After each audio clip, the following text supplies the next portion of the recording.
Join Lionel Skink as he travels to South Africa's east coast.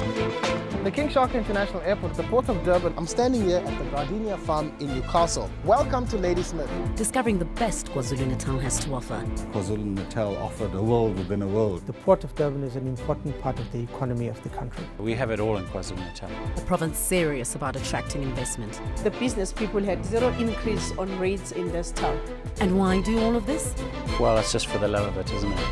That's Eye on KZN, only on CNBC Africa, first in business worldwide.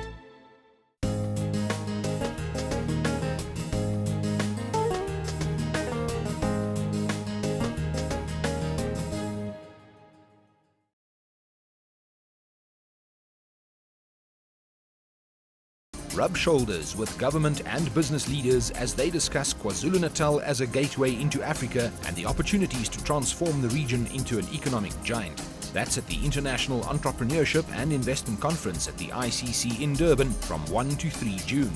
Brought to you by the Department of Economic Development, KZN.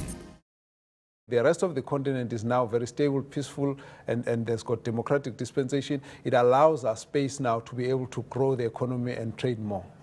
There's huge opportunity, but it's not a question of just sitting here and waiting for it to arrive. We've got to go out there and fetch it. In KwaZulu-Natal, we've come up with a new investment protocol, which in a very succinct manner captures what any investor would want to know.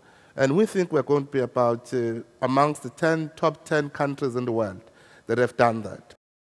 South Africa has one of the most sophisticated financial markets in the African continent, and is going to be, to all intents and purposes, factually, the capital market corridor to the African continent for the international investing community. The major issue, though, still comes back to that of infrastructure. If you have the roads, if you have the ports, if you have the rail lines, then trade can take place. When you don't have those things, you are then inhibiting trade. So as long as those are getting sorted out, the political agendas and everything else will continue to follow its normal course, where each country is going to try its best to look after its vested interest.